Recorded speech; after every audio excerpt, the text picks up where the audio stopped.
Hey y'all, so just got done with today's workout. A lot of fun, 8 minutes. Good news is you just kind of move from one thing to the next. I guess that sounds like every single workout we do. But on this one, what I felt is instead of really having that like, oh shit moment, having to get myself back in the game, I was kind of just started slow, started consistent. And then once I reached that halfway point, I was like, okay, I can maintain this. And then it's just battling to maintain it. So we've got 8 minutes. 6 push presses at 50% of a push press max. 8 cleans, we're going to use the same weight there. 10 lateral burpees, let's just do a burpee, and instead of the jump and clap, you jump sideways over the barbell. So it's burpee, jump sideways. When you land on the other side, that's the end of it. What we see a lot is people will do 9. They won't jump over the barbell for that 10th. So make sure it's burpee, jump over, and that makes the rep. Then 12 box jumps at a very low box height. So we should be going unbroken on those box jumps. So make sure you're using a box that lets you do that. It's a really good day to work on those bounding box jumps. And remember, just going higher on a box jump, landing on the ground, resetting and jumping every time is never going to develop the bounding box jump. So if you're interested in developing that bounding box jump, you need to develop it low and build it higher over time.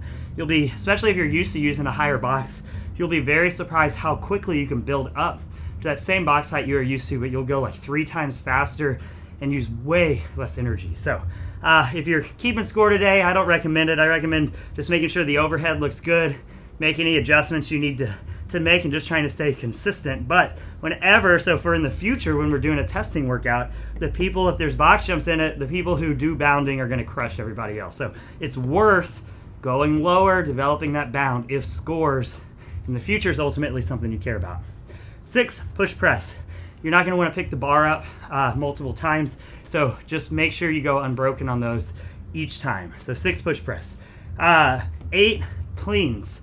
I broke these up into sets of 4, mainly because 4 cleans takes like 10, 12 seconds, and I know in longer workouts that are like sub 4 or 5 minutes, longer than 4 or 5 minutes, I know I can't have these spurts of high effort sets.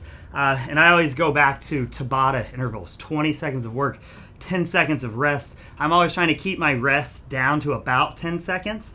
And I know Tabata intervals, you do 3 rounds and you're crushed. And then you have to do rounds 4, 5, 6, 7, 8 in the Tabata stuff. And so I try and get nowhere near those Tabata intervals, which is 20 seconds. So when it's something that's heavy, I like to keep it at 12 seconds. That's why my kettlebell swings, I tend to do sets of 7. It's like a 12-second thing. So that's kind of my thinking behind there. So 4 and 4, that worked out really well for me on this one. If I did it again, I would do the exact same thing. 10 lateral burpees. On the first round, all I was thinking about is, I know I'm going to try and go unbroken on these the whole time. So in the first round, I was trying to not sprint. And it's real easy to get caught up and just go hard in the first round. So the first round, as I got there, I was just thinking, go easy, go easy, go easy, go easy. Box jumps, I was a little all over the place. I've been working a lot on ankle mobility, and with that comes a little instability. And so my ankles, my Achilles and everything haven't quite had as much rest as they usually have, because I'm kind of attacking that ankle mobility pretty hard. So my box jumps were a little sporadic, but my feet felt good. The bound felt okay today. So I was able to go unbroken on those box jumps, minus a few goofy reps in there. But across the 8 minutes, I was going about 2 minutes a round, so I got exactly 4 rounds in. I think most people are going to get in between that 2.5 and maybe 4 or 5 rounds. If you are really screaming and really attacking this one, you could get up into that 5-round range maybe. But honestly, I think I could have gotten into the push presses if I had the right motivation and testing mindset behind it, but I wasn't going to get much further than that. So I think 4 rounds is going to be pretty good. If you get into the 3, into the 4 and 5th, you're going to be doing well on this one. It's a fun one. 8 minutes. I love these. You know it's over in 8 minutes. So just chip away, make it look good. I went unbroken, broke those up into 2 sets, unbroken and unbroken. And when I break in between things or in the middle of it, I'm just really trying to calm my breathing down. So I'm never trying to get into let's get crazy mode unless there's 30 seconds left in the workout. Then I might try and get myself into let's get crazy mode. But that's pretty rare that happens. So slow and steady, consistent, always wins the race.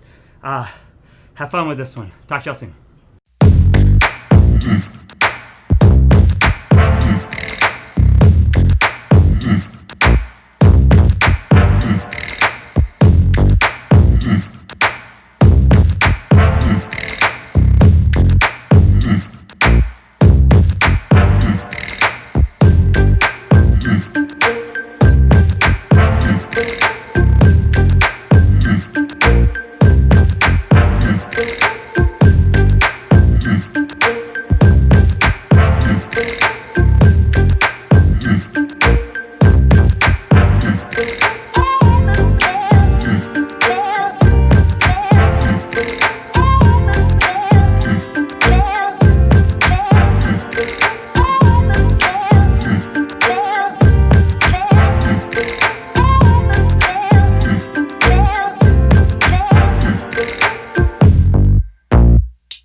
Are you listening? Damn.